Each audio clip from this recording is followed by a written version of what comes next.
fermé. Mes enfants et moi sont au lit. Je ne puis me lever pour te donner des pains. Je vous le dis, même s'il ne se levait pas pour lui donner, parce que c'est son ami, il se lèverait à cause de son importunité et lui donnerait tout ce dont il a besoin. Et moi, je vous dis, demandez et l'on vous donnera, cherchez et vous trouverez, frappez et l'on vous ouvrira. Car quiconque demande reçoit, celui qui cherche trouve et l'on ouvre à celui qui frappe. Quel est parmi vous le père qui donnera une pierre à son fils s'il lui demande du pain? Ou s'il demande un poisson, lui donnera-t-il un serpent au lieu d'un poisson? Ou s'il demande un œuf, lui donnera-t-on un scorpion? Si donc, méchants comme vous êtes, vous savez donner de bonnes choses à vos enfants, à combien plus forte raison le Père céleste donnera-t-il le Saint-Esprit à ceux qui le lui demandent? Maintenant, la deuxième lecture, la guérison d'un aveugle à Jéricho. Comme Jésus approchait de Jéricho, un aveugle était assis au bord du chemin et mendiait. En entendant la foule passer, il demanda ce que c'était. On lui dit, c'est Jésus de Nazareth qui passe. Et il cria, Jésus, fils de David, aie pitié de moi. Ceux qui marchaient devant le reprenaient pour le faire taire, mais il criait beaucoup plus fort, Fils de David, aie pitié de moi. Jésus s'étant arrêté, ordonna qu'on le lui amène, et quand il se fut approché, il lui demanda, que veux-tu que je fasse? Il répondit, Seigneur, que je recouvre la vue. Et Jésus lui dit, recouvre la vue, va, ta foi t'a sauvé. À l'instant, il recouvra la vue et suivit Jésus en glorifiant Dieu. Tout le peuple, voyant cela, loua Dieu. Amen. Amen. Que le Seigneur bénisse sa parole dans nos cœurs. Ô Seigneur, nous venons à toi ce matin avec nos demandes. Et tu nous poses la question, que veux-tu que je fasse pour toi? Aide-nous, Seigneur, donne-nous tout ce dont nous avons besoin pour répondre à cette question. Selon nos besoins et selon tes désirs envers nous, tes plans envers nous, ta volonté envers nous. Au nom de Jésus, Amen.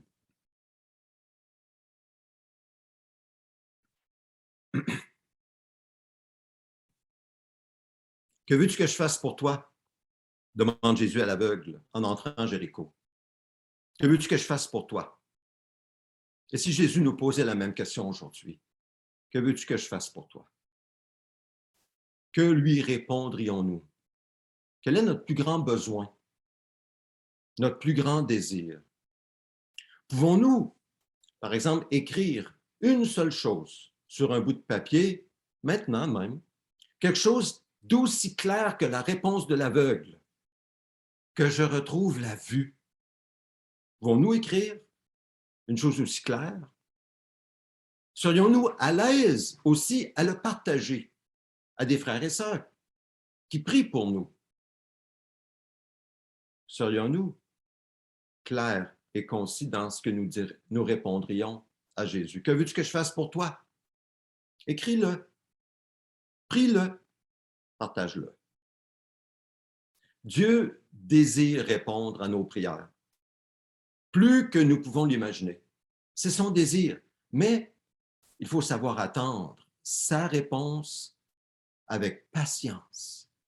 et ne jamais agir sans lui en le devançant ou même en voulant aider Dieu.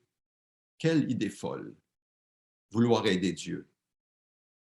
Alors, sachons attendre le meilleur de la part de Dieu envers nous, car, comme on l'a entendu dans la parole, nous avons un bon Père qui donne de bonnes choses à ses enfants quand vient le moment. Dieu connaît nos besoins, il les connaît, même avant qu'on le lui dise. Il est un bon Père généreux, il sait donner de bonnes choses à ses enfants qui font appel à lui sans se décourager. Mais nous devons savoir attendre sa réponse et son moment parfait. Dieu désire répondre à nos prières. Il faut que ça devienne une conviction profonde dans nos vies. Il ne faut pas qu'il y ait de doute. Dieu désire répondre à notre prière. C'est le but de cette prédication. Une raison importante pour laquelle nous ne demandons pas à Dieu, c'est que nous ne sommes pas convaincus que Dieu veut répondre à nos prières. Alors nous ne demandons que très peu à Dieu. Puis parfois même nous abandonnons. N'est-ce pas pour cette raison, justement, que quand nous avons commencé à demander des choses à Dieu, nous abandonnons après avoir commencé à prier parce que nous doutons que c'est sa volonté. Nous prions et nous demandons quelque chose de la part de Dieu, puis nous ne recevons pas. Nous prions encore, et toujours pas de réponse. Alors là, qu'est-ce qui arrive? Le doute s'installe et nous commençons à nous demander si telle est la volonté de Dieu. Puis nous commençons à croire que ce n'est pas sa volonté. Et puis nous cessons de prier, tout simplement. Nous cessons de demander ce dont nous avons pourtant besoin et ce qui correspond aussi à la prière du Notre Père. Ça, c'est clair pour nous. Notre demande est basée sur la gloire de Dieu, l'avancement du règne de Dieu, la volonté de Dieu dans nos vies. Oui, nous croyons qu'il est un bon Père céleste qui donne de bonnes choses à ses enfants. Oui, mais nous cessons de demander parce que Dieu ne répond pas. Ça, c'est votre expérience, c'est la mienne, n'est-ce pas?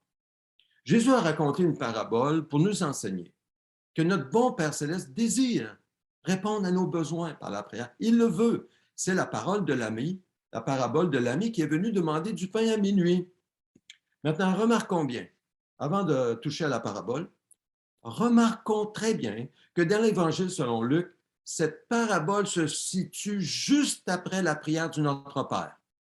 C'est-à-dire l'enseignement de Jésus sur la prière en utilisant comme modèle de base la prière du Notre Père pour toutes nos prières.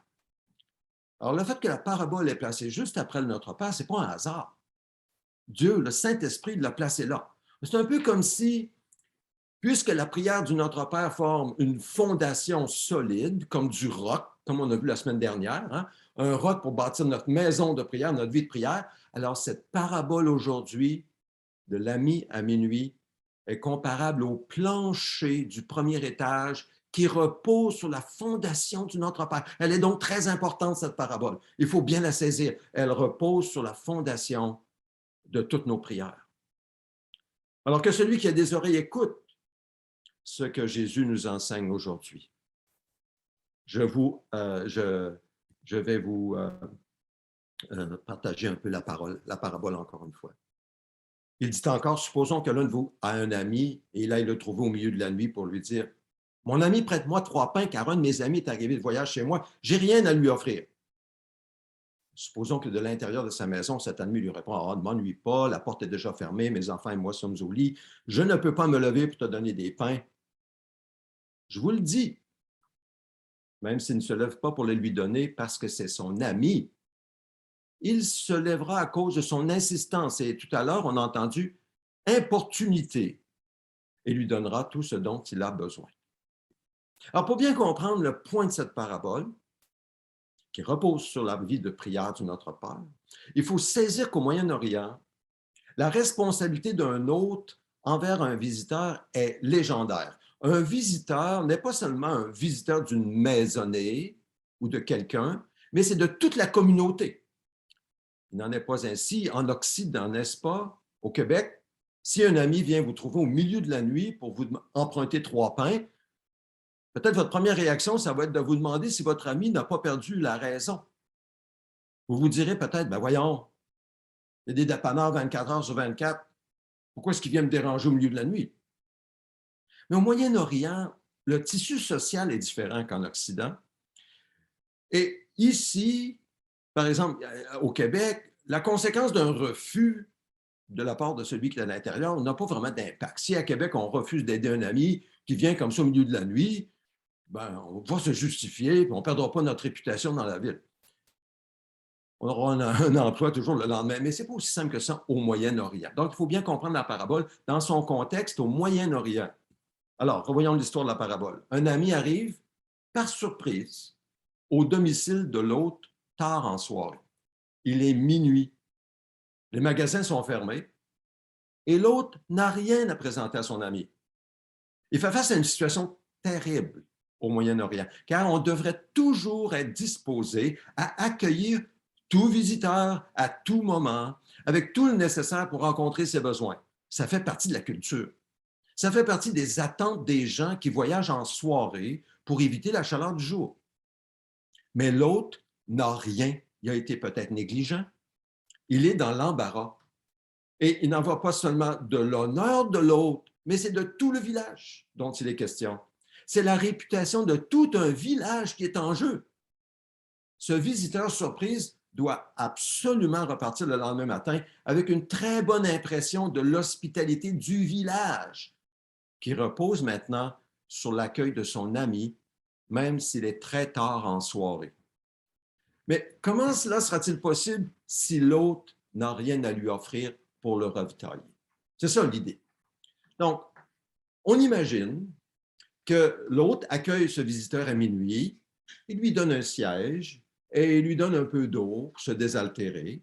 Il lui dit, bon, prends ton aise, repose-toi un peu. Peut-être qu'il demande à sa femme de venir prendre les dernières nouvelles, les nouvelles usuelles de son visiteur, mais lui sort par la porte en arrière pour aller chercher du pain chez le voisin. Il est rendu au milieu de la nuit. Évidemment, tout le monde dort. Alors, il frappe impunément à la porte de son ami voisin. Il insiste, il frappe, continue à frapper jusqu'à ce qu'il entende une voix de l'intérieur. Mais en frappant ainsi, l'autre, qui est désemparé, fait plus que demander 3 pains pour nourrir un homme. Il demande à son ami de l'aider de remplir un devoir d'hospitalité envers un visiteur qui est arrivé dans le village. Écoutons bien, le point de la parabole est ici. Maintenant, la responsabilité de sauver la face du village ne repose plus seulement sur l'autre qui a reçu un visiteur surprise, mais ça repose maintenant sur son ami voisin. Un refus dans un tel cas est impensable au Moyen-Orient. Jésus pose alors la question. Pouvez-vous imaginer que l'ami voisin offrirait des excuses aussi ridicules que des enfants endormis et une porte barrée? Qu'est-ce qu'une porte verrouillée et des enfants qui peuvent toujours se rendormir devant un village en colère le lendemain matin parce qu'il a perdu sa réputation? Le scénario est tellement impensable qu'il est comique pour ceux qui écoutent la parabole au Moyen-Orient. Alors Jésus conclut avec une leçon importante sur la prière pour nous. Jésus dit, « Je vous le dis, même s'il ne se lève pas pour les lui donner parce que c'est son ami, il se lèvera à cause de son insistance ou son importunité ou même son impudence, et je vais revenir là-dessus, et lui donnera tout ce dont il a besoin. » La signification du passage dépend de la signification du mot grec anaïdéa, qui signifie peut-être insistance, impudence, persistance ou audace. Donc, ce mot grec a plusieurs significations. Je veux qu'on regarde ça brièvement ce matin. Dans le sens d'insistance ou de persistance, d'audace, le mot anaïdéa nous appelle à insister quand nous demandons à Dieu. Nous devons persévérer à demander quelque chose, la même chose à notre Père céleste. Nous devons persister, ne pas nous relâcher, ne pas changer d'idée en cours de route, parce que Dieu n'a pas encore répondu. Ça, c'est l'idée de persistance. Nous devons prier même avec audace. Ça signifie que même si nous faisons face à des difficultés, peut-être même des dangers ou des obstacles qui viennent devant nous, nous devons persister à demander ce que nous croyons être la volonté de Dieu parce que ça repose sur le Notre Père et ce qui correspond à notre grand besoin, surtout si c'est pour l'avancement de son règne. Mais le mot anaïdéa peut aussi signifier impudence. Et là, ça nous amène à comprendre la parole sous un angle totalement différent. Écoutez bien, l'impudence, c'est quoi de l'impudence? C'est d'une effronterie sans retenue ou cynique qui choque, qui est indigne. Un impudent, c'est un effronté insultant. C'est ça un impudent. Alors, je pense que les deux définitions du mot anaïdéa sont valables. D'une part, nous devons démontrer de la persistance dans nos prières, notamment lorsque nous ne recevons pas la réponse voulue. Nous devons alors continuer à demander, chercher, frapper. Non pas parce que notre bon Père céleste ne veut pas répondre et que nous devons exercer de la pression sur lui. Non, jamais de la vie. On n'a pas besoin de tordre le bras de Dieu pour qu'il fasse notre volonté. Non, parce que nous reposons sur sa volonté. Notre Père désire répondre à nos prières. Nous n'avons pas besoin de mettre de pression sur lui, pas du tout. Mais si nous ne désirons pas suffisamment ce que nous demandons, au point où nous nous relâchons et cessons d'être persistants, alors aux yeux de Dieu, peut-être que cela signifie que nous ne désirons pas vraiment ce que nous demandons. D'où l'importance d'insister et de persister. Donc, soyons sérieux dans nos prières. On ne s'amuse pas avec Dieu, on ne s'amuse pas à la prière. Soyons sérieux dans nos prières. C'est pourquoi Jésus poursuit en disant « Et moi, je vous dis, demandez et l'on vous donnera. Cherchez et vous trouverez, frappez et l'on vous ouvrira. »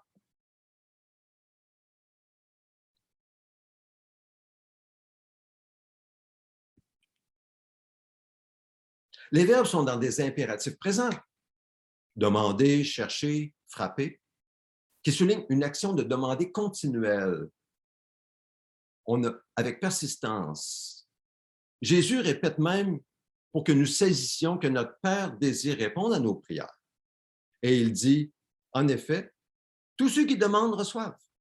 Celui qui cherche trouve et l'on ouvrira à celui qui frappe. Donc, il répète pour que nous saisissions que notre Père désire répondre à nos prières. Et pour que nous comprenions bien le cœur de notre Père céleste, Jésus conclut avec une illustration. Et là, il dit, quel père, c'est ici ça? Quel père parmi vous donnera une pierre à son fils s'il lui demande du pain? Ou bien s'il demande un poisson, lui donnera-t-il un serpent au lieu d'un poisson? Ou bien, s'il demande un œuf, donnera-t-il un scorpion? Si donc mauvais comme vous l'êtes, vous savez donner de bonnes choses à vos enfants, le Père céleste donnera d'autant plus volontiers le Saint-Esprit à ceux qui le lui demandent. Ça, c'est l'illustration pour souligner le fait que notre bon Père céleste désire donner de bonnes choses. Nous devons donc insister. Nous devons donc persévérer dans nos prières. C'est très clair. Mais le mot anaïdéa, c'est pas facile à dire, peut aussi signifier impudence ou effronterie.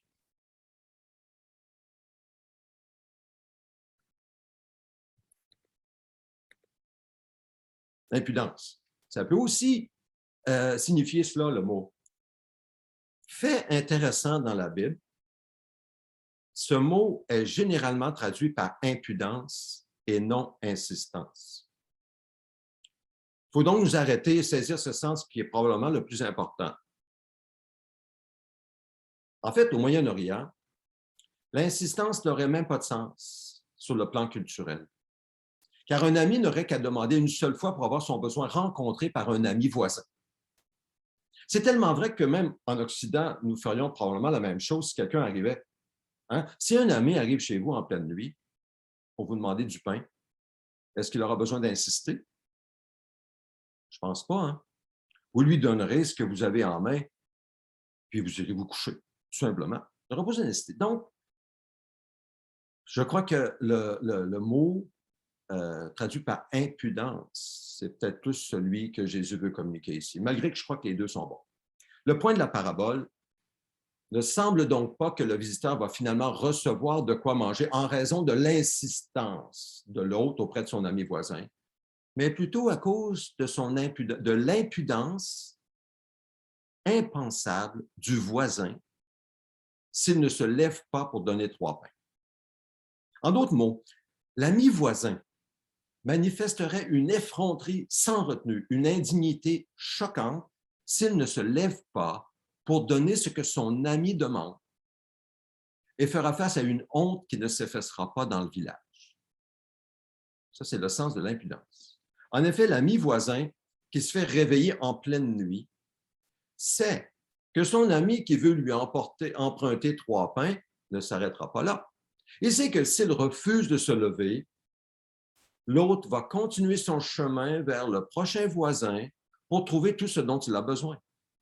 Si l'ami voisin qui dort refuse la demande de quelque chose d'aussi simple qu'une miche de pain, l'autre continuera sa quête tout en maudissant la mesquinerie et l'effronterie indigne du dormeur auprès des autres, et tout le village le saura. Voyez-vous, saisissons-nous l'effronterie choquante d'un tel refus. Ce serait pas drôle pour lui dans le village, hein, le lendemain matin. Vraiment pas. Ce refus effronté et indigne de l'ami voisin se serait alors répandu comme une traînée de poudre avant même le lendemain matin, et la honte n'aurait jamais quitté l'ami dormeur pour le reste de ses jours. L'ami dormeur recevrait des cris de honte et il serait taché, sa réputation serait tachée parce que c'est la réputation de tout le village qui dépendait de lui. En conclusion, parce qu'il veut éviter d'avoir honte de refuser un tel geste à son ami emprunteur, le dormeur se lèvera aussitôt, accordera tout ce que l'autre emprunteur désire. Cette parabole utilise donc l'argument du plus petit vers le plus grand. S'il est vrai que le voisin endormi et honté se lèvera et lui donnera du pain pour se sauver et sauver la face du village, alors combien plus Dieu, qui nous aime, accordera nos demandes selon nos besoins.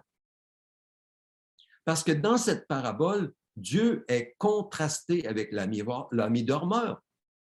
Je n'ai pas dit comparé, contrasté. Dieu est tout le contraire d'un ami qui dort et qui a la porte fermée devant nos demandes. Tout comme il est tout le contraire d'un mauvais juge qui n'a d'égard pour personne. Dans une autre parabole, la parabole de la veuve, où Jésus enseigne aussi sur l'importance de prier et de ne jamais nous décourager. Dieu est tout le contraire de cet ami dormeur. Essayons maintenant d'en tirer des applications pratiques pour nous aujourd'hui. Voici comment nos prières se présentent devant la face de Dieu, basées sur cette parabole qui, je le répète, est comme le plancher sur le Notre Père, la prière du Notre Père. Notre Père céleste, il est assis sur un trône de grâce dans le ciel et il entend nos requêtes dans le nom de Jésus. Et nous avons accès à lui à cause de Jésus seul. Au ciel, que se passe-t-il au ciel? Notre Père céleste règne en souverain devant les anges et les archanges qui l'adorent jour et nuit et qui le servent au doigt et à l'œil en accomplissant sa volonté constamment. C'est ce qui se passe au ciel. Donc, premièrement, la renommée de notre Père céleste est reconnue par tous au ciel, sans exception. La sainteté de son nom est respectée, toujours respectée. Les séraphins se crient jour et nuit, l'un à l'autre, « Saint, Saint, Saint est l'Éternel, le Maître de l'univers, sa gloire remplit toute la terre. » C'est ce qui se passe au ciel.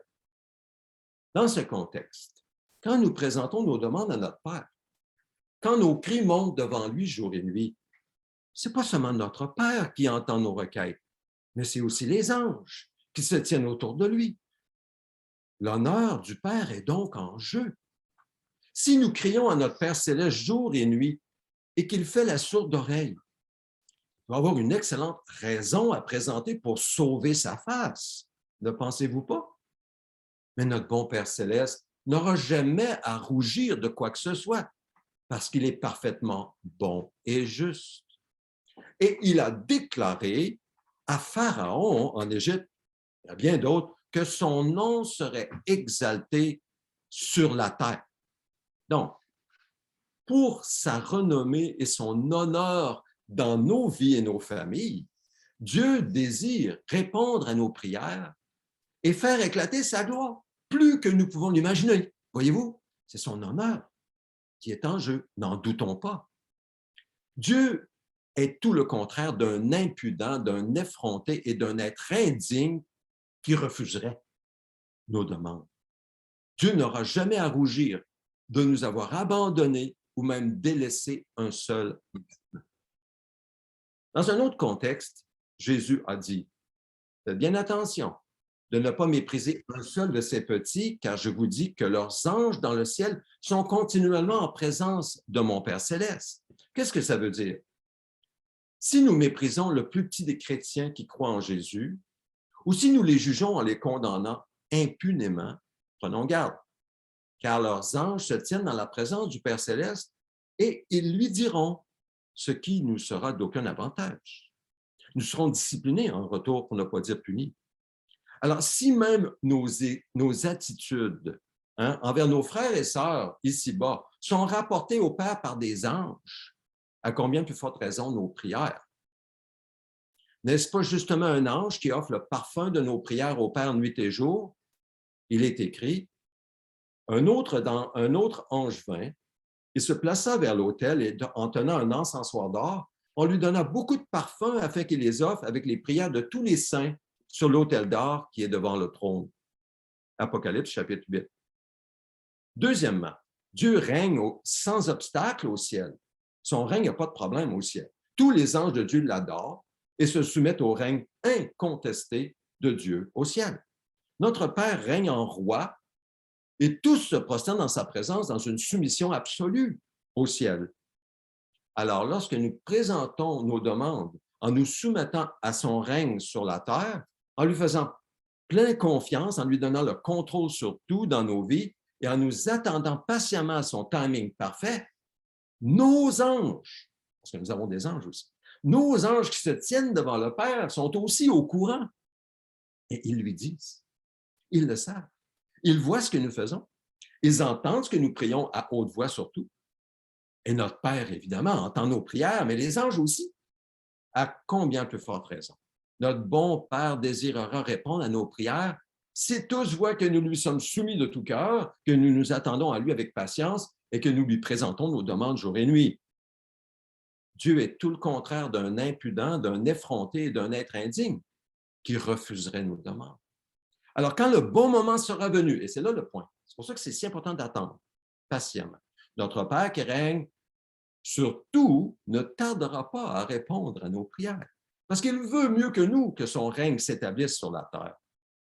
Si la réponse se fait attendre, nous pouvons être sûrs et certains que notre bon Père a une excellente raison qui servira à convaincre tous les anges et nous-mêmes s'il nous la révélait. En fait, je crois qu'un jour, nous saurons plusieurs de ces raisons, nous comprendrons pourquoi Dieu a dû retarder ses réponses à nos prières dans nos vies. Nous comprendrons et nous l'adorerons prosternés devant lui. Mais jusque-là, par la foi, ne nous relâchons pas dans la prière. Parce que si nous nous relâchons, alors ce sera nous qui manquerons à notre devoir et non Dieu qui ne voulait pas répondre. Troisièmement et dernièrement, la volonté de notre Père céleste est toujours faite au ciel, car tous le servent sans retenue et sans réserve. C'est pourquoi lorsque nous demandons que notre Père intervienne dans nos affaires sur la terre et que nous prions basé sur un engagement à respecter sa volonté avant, au lieu de la nôtre, tant au niveau du quand que du quoi, que du comment et du pourquoi, alors nous pouvons être assurés que notre Père céleste nous écoute et que sa bonne et généreuse volonté sera faite en son temps. Mais sachons prier et attendre avec persévérance, parce que Dieu est tout le contraire d'un être impudent, effronté et indigne qui refusera notre demande. Basé sur cette parabole dans un contexte culturel qui met le doigt sur l'honneur de Dieu, c'est ça qui est le point, sur l'honneur de Dieu lui-même. Souvenons-nous toujours de la conclusion que Jésus en tire. Et voici la conclusion. Demandez et l'on vous donnera. Cherchez et vous trouverez. Frappez et l'on vous ouvrira. En effet, tous ceux qui demandent reçoivent, celui qui cherche trouve, et l'on ouvrira à celui qui frappe. Notre Père céleste désire répondre à nos prières. Donc, continuons à demander sans nous décourager, car c'est l'honneur de Dieu lui-même qui est en jeu, au ciel comme sur la terre. Nous développerons davantage cet aspect dimanche prochain. Alors, prenons un moment pour répondre au Seigneur, écrire nos requêtes, pour les lui présenter, peut-être les partager à d'autres, car notre Père désire répondre à nos prières. Prenons quelques instants de silence. Nous allons accueillir maintenant l'équipe de Montréal, Nathaniel et Suzanne, ainsi que Troy, directeur adjoint du district. Alors, préparons-nous.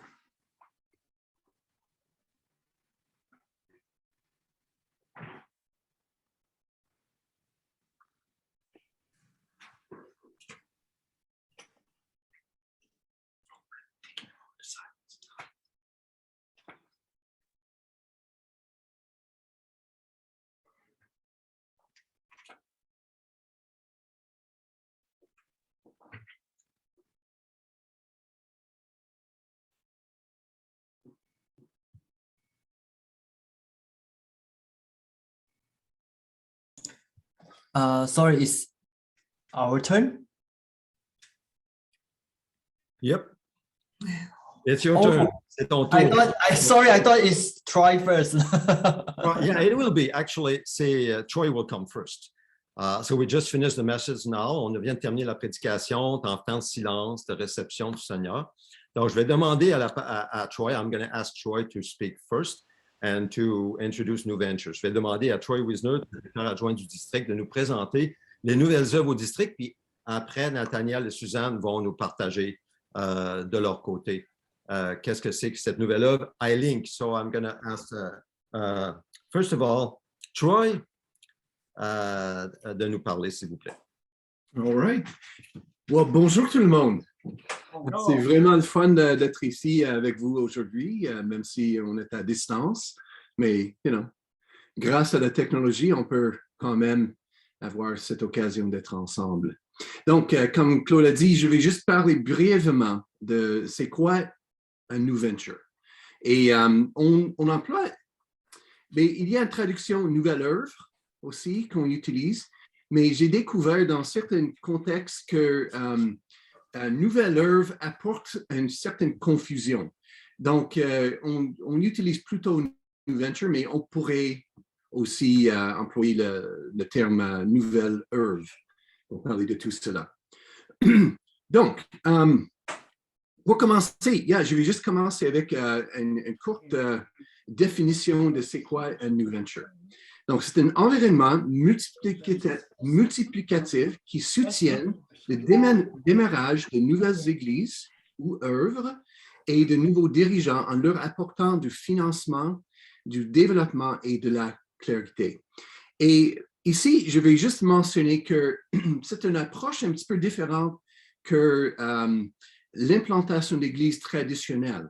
Donc, quand on pense de ce modèle traditionnel, c'est plutôt une église mère qui implante une église fille. Et ça, c'est le cas de l'église ACM de Québec, n'est-ce pas? Vous étiez une implantation de l'église évangélique Belvedere de l'époque. Et donc, ça, c'est plutôt le modèle traditionnel qui on emploie encore aujourd'hui, mais New Venture est un petit peu plus large que cela. Et en gros, l'implantation de New Venture se concentre plus sur un leader qui a une vision. Donc, c'est un petit peu différent que, il y a des mêmes éléments, mais je pense que l'accent est un petit peu plus différent que une plantation d'église traditionnelle, dans le sens que on est plus accenté sur les responsables et la vision de ces responsables New Venture.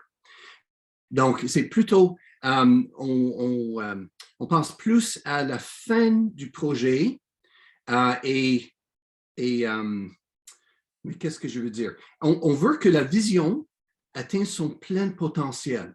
Donc, c'est pas nécessairement important qu'un New Venture termine par devenir une église, ça pourrait aussi rester un ministère, mais on donne la possibilité à la vision d'atteindre son plein potentiel.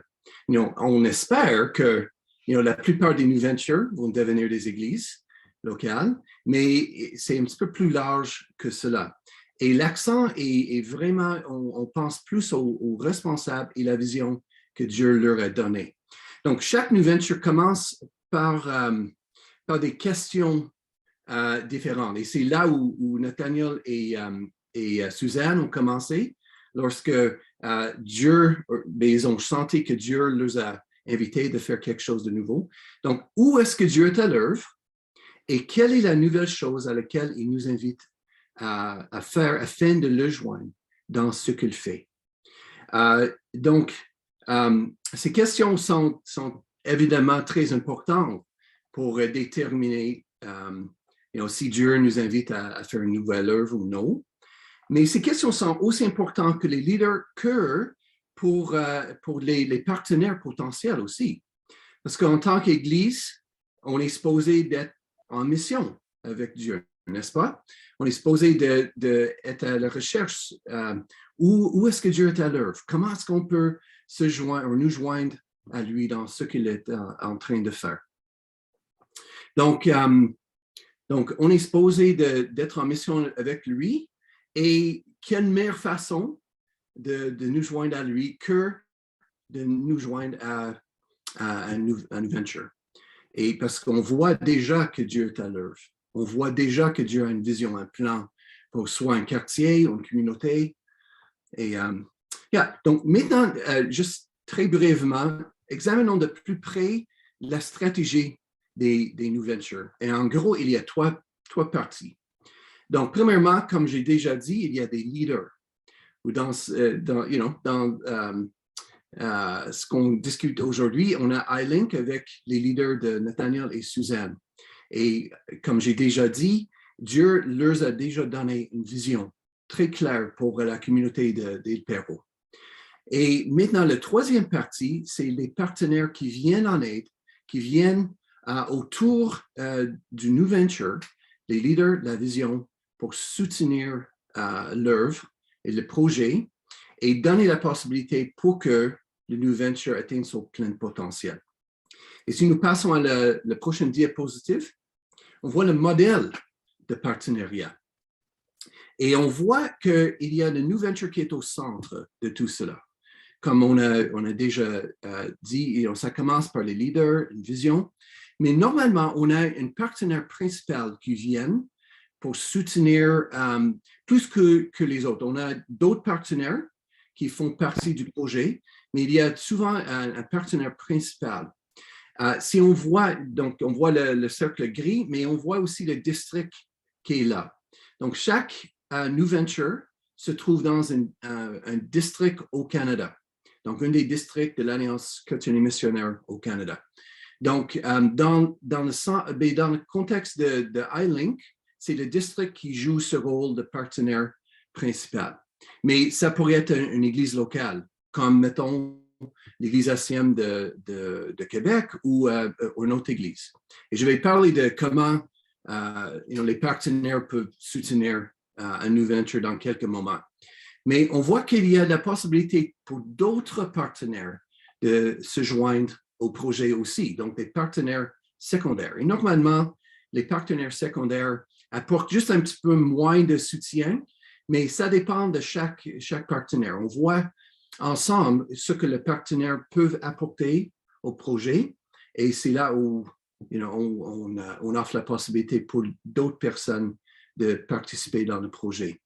Je vais parler d'un document qu'on crée dans quelques moments, mais il y a un autre partenaire, autre que les partenaires principaux, partenaires secondaires, partenaires comme le district Saint-Laurent. On a aussi la possibilité d'avoir un réseau régional de participer dans le projet.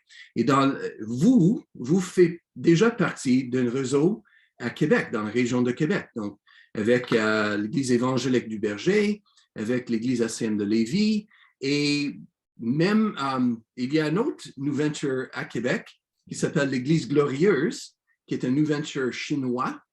Et peut-être ensemble, un jour, vous pouvez travailler ensemble pour soutenir le projet en tant que réseau. Donc, pas juste en tant qu'Église locale, mais en tant que réseau. Donc, il y a plusieurs façons de soutenir un New Venture. Donc, souvent, on a besoin des finances, des fonds pour mettre des New Ventures sur pied.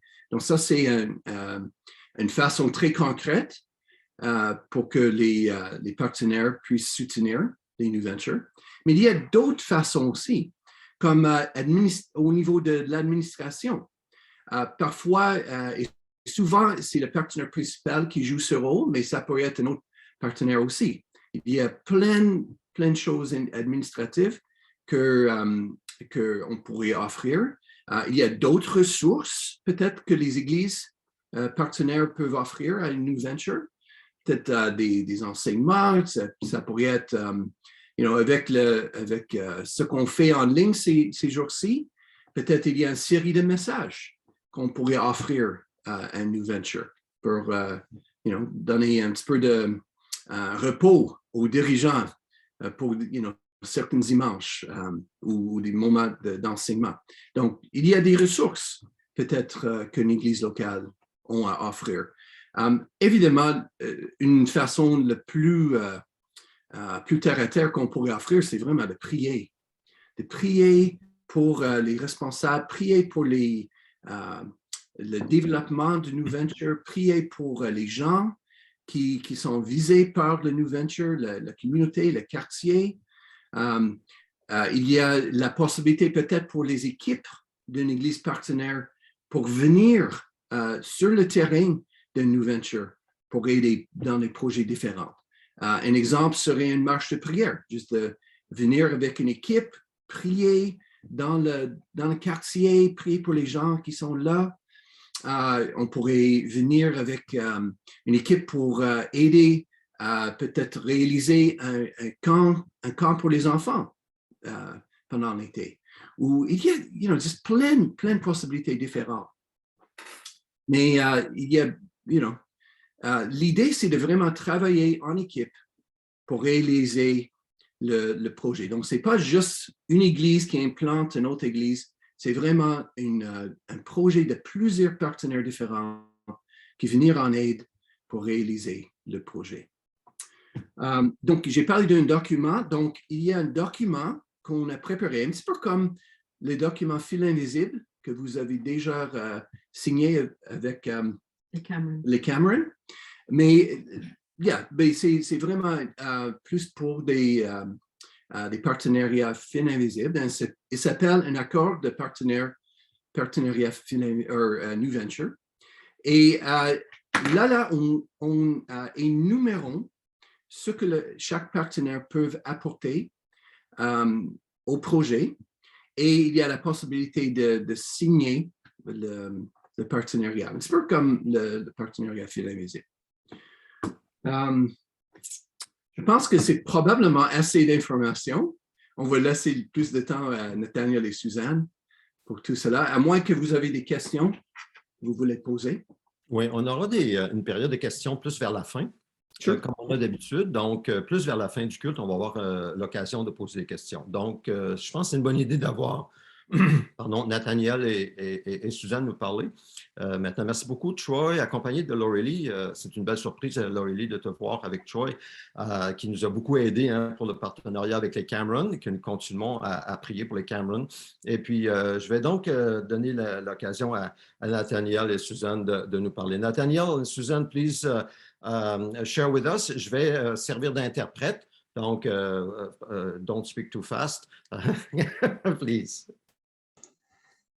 Okay, hello everyone. Bonjour à tous. It's really our pleasure to be here with you. C'est vraiment un plaisir pour nous d'être ici. And thank you, Pastor Claude, for being so support us by prayer and contact us about this. Merci beaucoup, Pasteur Claude, pour nous soutenir dans la prière et de nous avoir contactés à ce sujet. I'm Nathaniel, and this is my wife, Susan. Je suis Nathaniel, mon épouse Suzanne. And my son is here. Yeah, and we're gonna have a baby daughter at February 8th, so it's quite Alors, soon. mon épouse est pour accoucher le 8 février, une petite fille. Yeah, so please pray for Susan and the baby. Alors, priez s'il vous plaît pour Suzanne, pour le bébé. Okay, I know today the main thing I want to share about is how does the iLink started. J'aimerais vous partager aujourd'hui comment iLink, le nom de la nouvelle œuvre, a démarré. Before I say about iLink new venture, Avant de vous dire comment ça a démarré, I'd like to share something about me and Susan briefly. j'aimerais vous partager quelque chose à mon sujet et au sujet de Suzanne. It's amazing to see how God leads Susan and I to start iLink. C'est incroyable la manière dont Dieu nous a guidés, Suzanne et moi, à démarrer iLink. Before we came to Canada, we have 3 years of experience in church ministry. Avant d'arriver au Canada, nous avions 3 années d'expérience dans le ministère de l'Église. And when we came to Canada, I have 3 years of experience ministry in Montreal. Alors, avant d'arriver même au Canada, et quand je suis arrivé au Canada, j'ai eu 3 années d'expérience dans une église chinoise à Montréal. We can say that these 6 years of experience shaped the idea of iLink. Alors, ces 6 années d'expérience dans l'Église ont comme formé l'idée de cette nouvelle œuvre. Or we can say that what should a church look like? Et la question qu'on s'est posée, c'est à quoi est-ce que ça ressemble une Église aujourd'hui? You kind of hard to imagine how we serve the past 6 years. Alors, c'est basé sur le service que nous avons fait et ce que nous avons appris pendant ces 6 années. In Taiwan, our senior pastor told us that church is like a service industry. Alors, en Taïwan, notre pasteur senior m'a dit que l'Église est un peu comme un service, une grande industrie de services. In the church, we have to serve the guests, the congregation like a customer. Alors, c'est un peu l'image d'un pasteur qui sert dans une église à Taïwan, comme ils offrent des services, un peu comme on offre des services dans un magasin ou dans une industrie. We have to give the congregation the best activities, the best food, even the best price. Alors, dans ce contexte, le pasteur sert ceux qui viennent à l'église avec la meilleure service, la meilleure nourriture et même au meilleur prix. I remember that one activity said they can have an iPad for a price if they come. Et même, je me souviens d'une activité où on offrait un iPad s'ils venaient, les gens. So you can see that when the church went that way, everything is like business, like we are making a business. Vous comprenez que quand l'Église va dans cette direction-là, l'Église devient comme une affaire comme on a dans les affaires du monde. And every Christian activities is like a credit to have blessings. Alors, c'est un peu comme chaque activité de l'Église, c'est comme un crédit pour recevoir une bénédiction. We are asked to go prayer meeting every morning, 5:30, every day. On nous demande d'aller à l'Église à la réunion de prière à chaque matin à 5h30. And we have a lot of meetings, a lot of activities we have to organize and spend lots of time of doing that. Et on a énormément d'activités, de rencontres pour les chrétiens. On a énormément d'activités dans ce genre d'église. But what we found out is this church has one most important thing that is lack of. That is the Bible. Et une chose qu'on a remarqué avec cette expérience des 3 années dans une église comme ça, c'est qu'une chose qu'elle manque beaucoup, c'est l'Écriture sainte, l'enseignement de l'Écriture. And now we talk about the experience in Montreal. Et là, on arrive à Montréal. It's kind of like the Taiwan's church, but it's more severe. Ça ressemble à l'église, le modèle de l'église de la Taïwan, mais c'est encore plus sévère. In Montreal, what I feel is I have to please all the congregation by what they want, but not what God wants them to do. À Montréal, je me suis senti comme pasteur, comme il fallait absolument que je plaise aux personnes, la congrégation, les gens qui venaient à l'église. C'est eux que je devais plaire plutôt que plaire à Dieu. So the center of the church is not God anymore. It's about the congregation, it's about the board. Et c'est un peu l'impression que j'avais, c'est que le centre de l'Église, ce n'était plus Dieu, mais c'était l'Église, c'était les gens, c'était le conseil des anciens.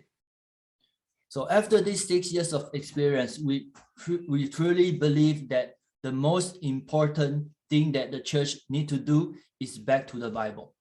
Alors, après avoir cette expérience, après avoir vécu, faire cette expérience, on s'est rendu compte que non, nous devons revenir à la base, nous devons revenir à la Bible. It's not about what we like to do or what we plan to do. Ce n'est It's pas what au sujet about de ce que what nous Jesus- aimerions. Sorry, Pardon. sorry. Ce n'est pas au sujet de ce que nous aimerions faire ou ce que nous planifions faire. It's about what Jesus tells the church to do. C'est au sujet de ce que Jésus dit de faire. So Eiling's value we can put into three sections. Alors, l'Église, iLink, il y a comme 3 étapes. First one is link with Christ. D'abord, on veut le link, ça veut dire un lien. On veut d'abord créer un lien avec Christ. We believe the primary goal is to help people desire and experience Jesus. Nous croyons que le rôle primaire, le premier rôle de l'Église, de notre nouvelle Église, c'est que les gens aiment Jésus. Ils désirent expérimenter Jésus. By going through the Bible verse by verse. En les amenant à travers la Bible, verset par verset. Like John 15:5 said, Comme dans Jean 15, verset 5, Jesus said, I am the vine, you are the branches. Jésus a dit, je suis le cep, vous êtes les sarments. If you remain in me and I in you, Si je demeure en vous et que vous demeurez en moi, you will bear much fruit. ou plutôt, si vous demeurez en moi et que je demeure en vous, vous porterez beaucoup de fruits. Apart from me, you can do nothing. Car sans moi, vous ne pouvez rien faire. So how do we remain in Jesus? Is by his word. Alors, comment demeurons-nous en Christ? C'est par sa parole. So you can see Eiling is kind of a very ordinary church. Alors, vous voyez, iLink, c'est une église très ordinaire. We don't do something very fancy. On fait rien, on ne fait pas d'extra. We just go back to the Bible in Bible class and in Sunday service. Alors, nous revenons simplement à la Bible, dans des classes de Bible, des études bibliques, puis aussi dans le culte du dimanche. We even start a new group online, and the group is at Ontario, Waterloo. Et on a même commencé un nouveau groupe en ligne avec des Chinois qui, eux, habitent à Waterloo, en Ontario. These people really hunger to know God. Ces gens ont faim de connaître Dieu. So when iLink is very consist on the Bible, Alors, quand iLink vraiment consiste à revenir à la Bible, people who want to know God knows that they can find God in iLink. les gens entendent parler et ils savent qu'ils peuvent trouver Dieu avec iLink, avec nous. And they will know and experience God by this way. Et ils vont venir, ils vont commencer à expérimenter Dieu, Jésus par sa parole. Okay, the second value is link with church. La deuxième valeur, le deuxième lien de iLink, c'est de créer un lien avec l'Église. We believe the church is a group of believers who demonstrate love, holiness, and unity. Nous croyons que l'Église est un groupe de croyants qui démontrent de l'amour, de la sainteté et de l'unité. Like Jesus tells us, my command is this, love each other as I have loved you. Jésus nous a donné ce commandement, aimez-vous les uns les autres comme je vous ai aimé. If we want to learn how to love the others, we have to learn how to love the church first. Si vous voulez apprendre comment aimer les autres, vous devez apprendre à aimer l'Église d'abord. Not only iLink New Venture, but also the other churches. Non seulement iLink, l'Église, mais toutes les autres églises aussi, d'aimer les frères et sœurs, peu importe dans quelle église ils sont. Not only Chinese churches, but also all the other non-Chinese churches. Non seulement des églises chinoises, mais des églises qui ne sont pas chinoises, les autres églises. So that's why today we are here. C'est pourquoi aujourd'hui nous sommes ici. you can see that my English is not my main language. Vous fait comprendre que l'anglais, ce n'est pas ma première langue. I don't even speak French. Je ne connais même pas le français. I only say bonjour, bonsoir. C'est tout ce que je peux dire. Bonjour, bonsoir. But in my heart, I know that language is not the barrier we cannot pass over. Alors, mais je sais dans mon cœur que la langue n'est pas une barrière que nous ne pouvons pas passer par-dessus. Yeah, I will talk about this later. Je Now, vais parler de ça. the last link is link with community. La troisième, le dernier lien, c'est le lien avec la communauté, les gens alentour. We believe all believers can be blessings to their families and neighbors. Nous croyons que tous les croyants peuvent être des bénédictions dans leur famille, mais aussi parmi les voisins. By using gifts and talents Holy Spirit given to us. En utilisant les dons, les talents que le Saint-Esprit nous a donnés. So that's why I said language shouldn't be the barrier between people. C'est pour ça que je dis que la langue ne devrait pas être une barrière entre nous. I so often told the Chinese congregation. J'ai dit à l'Église chinoise, Today we immigrate to Canada. aujourd'hui, nous intégrons le Canada, Although we don't speak English, même si nous ne parlons même pas l'anglais. but because of a better life or other reasons, we moved to Canada. Les gens viennent de la Chine et ils viennent au Canada parce qu'ils trouvent un meilleur niveau de vie. So why can we love non-Chinese for the sake of God? Alors, comment pouvons-nous ne pas aimer ceux qui ne sont pas chinois devant la face de Dieu? In 1932, En 1932, there's a Christian, a sister called Ruby Johnson. une chrétienne appelée Ruby Johnston She doesn't speak any Chinese, ne parlait pas un mot de chinois. but she had a burden for the Chinese of her city. Elle avait un fardeau pour les Chinois de sa ville. So she started to purchase Chinese gospel tracts from a missionary. Elle habitait à Regina, en Saskatchewan. Elle a commencé à acheter des traités écrits en chinois de la part d'un missionnaire. And then she distributed to the Chinese. Et elle a commencé à les distribuer aux Chinois de sa ville. Have to remember, she doesn't speak Chinese at all, Je vous rappelle qu'elle ne parle pas un mot de chinois, but she loved the Chinese people. mais elle aimait les Chinois. So after a few years, Alors, quelques années plus tard, some Chinese became Christian and began fellowship at home. avec ce ministère, quelques Chinois sont devenus chrétiens, mais ont commencé un ministère dans sa propre maison. After 23 years, 23 ans plus tard, the ministry was officially named Regina Chinese Christian Fellowship. ce ministère maison a eu un nom officiel, je pourrais dire la communion des chrétiens chinois de Regina. Until 1961, Jusqu'en 1961, the first Chinese Alliance Church in Canada organized. alors, la première église de l'Alliance chrétienne missionnaire chinoise au Canada a été organisée. This testimony really touched our heart. Ce témoignage a beaucoup touché nos cœurs. Even though it spent so many years to organize a church. Même si ça leur a pris de nombreuses années pour établir une église, But everything starts from a burden for somebody. tout commence avec un fardeau d'amour envers quelqu'un d'autre. No matter what's the language or the ethnic or even the culture. Peu importe la langue, peu importe l'ethnicité, peu importe la culture. So it will be a challenge for iLink for sure. C'est sûr que ça va être un défi pour nous en tant que iLink. And to be honest, we still learn how to work together with partnership church with the different language and ethnic. Pour vous dire la vérité, nous avons tout à apprendre dans cette idée d'entrer en relation avec d'autres églises et de travailler ensemble. But I believe in God, everything is possible. Mais nous croyons qu'en Dieu, avec Dieu, tout est possible. So please pray for us. Alors, continuez à prier pour nous. And hope we can work together in the future. Et nous espérons pouvoir continuer à travailler ensemble dans l'avenir. May God bless. Et que Dieu vous bénisse. Merci beaucoup. Thank you so much, Nathaniel and Suzanne and Simon. Thank you very much. So nice to see you, to meet you. So here we are. Nous voici ensemble. Nous allons partager le repas de communion ensemble dans ce même esprit.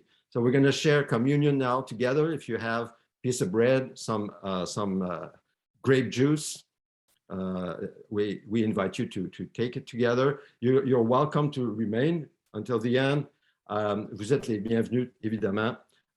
Nous, en tant qu'Église, nous recevons le témoignage de Nathaniel. C'est un processus dans lequel nous sommes en tant qu'Église. Les membres de notre Église, nous avons un plan stratégique de 5 ans. Et dans ce plan, l'idée de nous rapprocher d'une nouvelle œuvre et de prier pour eux, d'établir un premier lien de partenariat, ça fait partie de notre plan. On met ça devant le Seigneur. On ne voit pas très, très grand. On voit une étape à la fois comme notre slogan, c'est un pas à la fois. Je me vois présentement beaucoup plus comme un partenaire secondaire. On prie pour iLink, pour la famille Nathaniel et Suzanne. On prie pour eux, puis si quelqu'un a à cœur éventuellement dans la prière de faire plus, de soutenir quoi que ce soit, alors comme Troy l'a si bien dit, alors on est en famille. Nous sommes en famille et nous étendons notre main, et ils étendent la main, on est ensemble pour se soutenir dans l'œuvre de Dieu, même jusqu'à Montréal, dans une église chinoise. Je vois la main de Nathaniel. Nathaniel, Susan, did you raise your hand? Yes, because we have our group later, so I think we should leave first. But thank you so much for inviting us and keep in touch. You're welcome. Yes, sure. Okay, bless you all. Thank you. Thank you. Thank you For your presence. coming. God bless you. Thank you.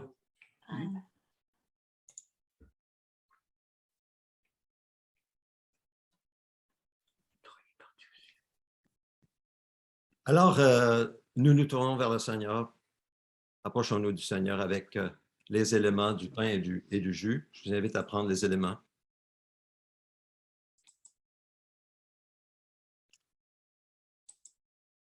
C'est vraiment spécial de partager le repas du Seigneur dans ce contexte.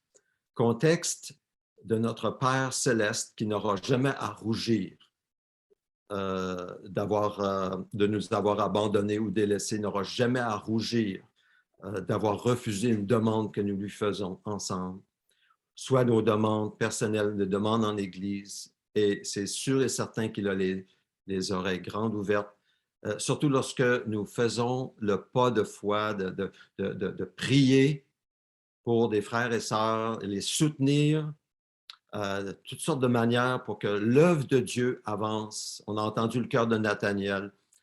Il veut que les frères et sœurs, les gens reviennent à la Bible, l'enseignement de l'Écriture, et connaissent par expérience Jésus. Donc, nous sommes à 100% avec eux pour cette œuvre de Dieu à Montréal. Donc, le repas de communion est basé sur le fait que Dieu était en Christ. Il réconciliait le monde avec lui-même en ne chargeant pas les hommes de leurs fautes. Alors, je vous invite à prendre le pain qui demeure du pain, mais dans la bouche de Jésus, il a dit, « Ceci est mon corps, livré pour vous. » Il a rompu le pain en parlant de son sacrifice à la croix.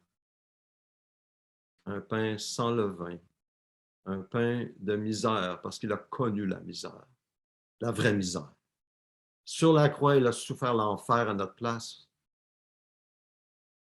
pour que nous en soyons épargnés, que nous soyons déclarés justes et qu'avec son esprit, nous ayons la vie éternelle.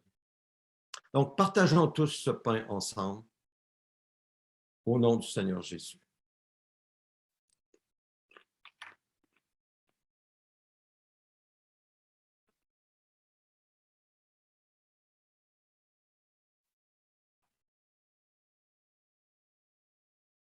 Merci Seigneur Jésus de t'être donné par amour pour nous. Nous qui ne te cherchions pas, toi tu nous as cherchés et tu nous as trouvés et tu nous as sauvés. Merci qu'en étant unis à toi, nous sommes déclarés justes, nous sommes déclarés saints, Et nous sommes participants de ta nature, car en nous voyant juste, tu viens habiter en nous par ton esprit et nous pouvons te connaître par expérience et avoir la vie éternelle. Merci Seigneur. Ensuite, Jésus a pris la coupe et il a appelé le sang de l'alliance, la nouvelle alliance que Dieu établit avec nous, avec sa propre loi, avec ses propres règles. Il sera fidèle envers nous. Soyons fidèles envers lui. Alors, célébrons Dieu et prenons ce jus que Jésus appelle mon sang.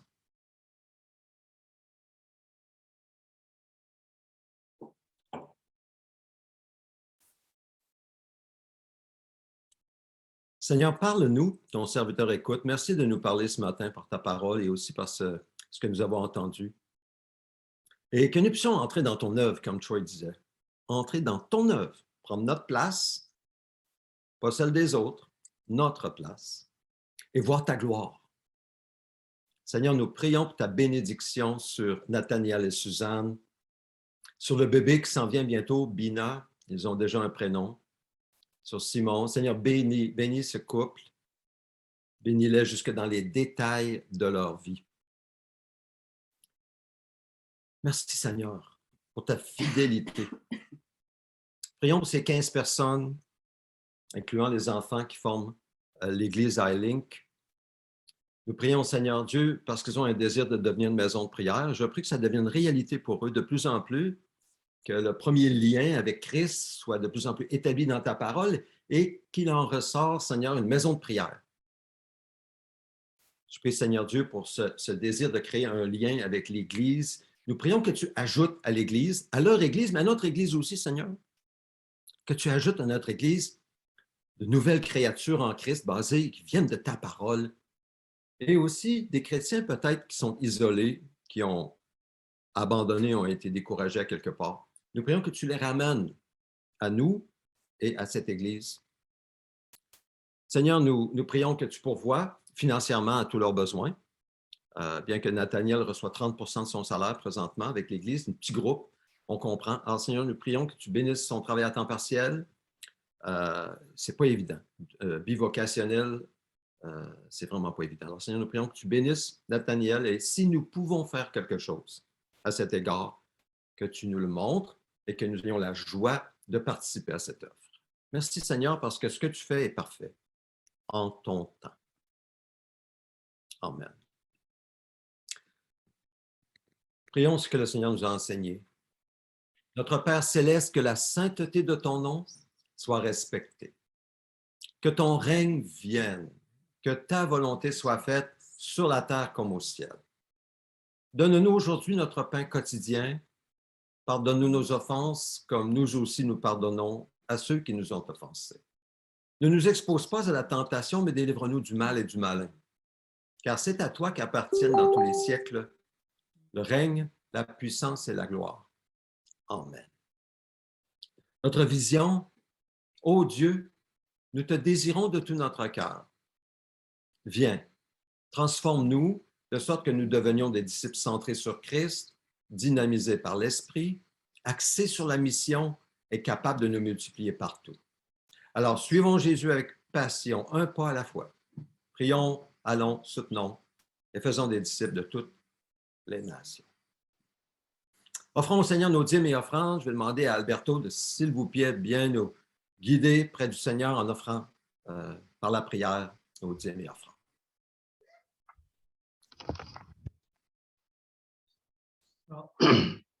Merci Seigneur Jésus pour ce beau message encore aujourd'hui, Seigneur Jésus. Je te rends grâce pour ta parole. Je te rends grâce pour l'insistance, Seigneur, que tu nous appelles à avoir versus nos besoins, versus ce que tu veux nous donner. Je te rends grâce, Seigneur, pour les emplois. Je te rends grâce pour les logis, le vêtement et tous nos besoins de base et le surplus, le méga surplus que tu nous donnes, Seigneur Jésus. Puisses-tu bénir, Seigneur Jésus, le fruit de nos mains et faire prospérer le fruit de nos mains, mais encore là, pas juste pour nos besoins, mais le fruit de nos mains pour ta gloire, pour ton royaume, Seigneur. travailler à l'institution de ton royaume. Je te rends grâce pour ce message. Je te rends grâce pour Nathaniel. Puisses-tu bénir, Seigneur Jésus, le fruit de ses mains, monétairement, mais spirituellement.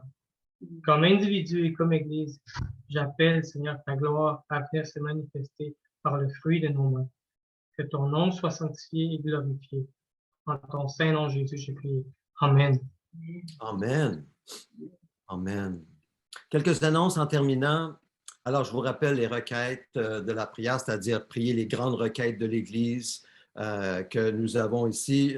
C'est le mois de prière pour nous, le renouveau de chacun dans sa marche avec Dieu, pour une croissance en maturité dans le Seigneur, la croissance en nombre et le retour de chrétiens qui ont quitté soit notre Église ou d'autres églises locales, le réveil des gens de la ville de Québec et sa région, la protection spirituelle sur les membres du comité, le pasteur, ceux qui servent le Seigneur, bref, tous les membres de l'Église, les adhérents, tout le monde de l'Église.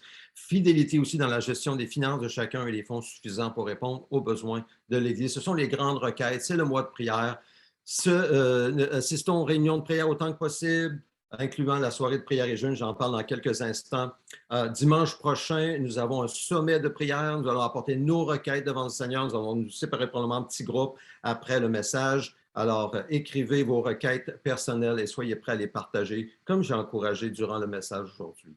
Donc, la réunion de prière, maison de prière, c'est mercredi soir, 19h.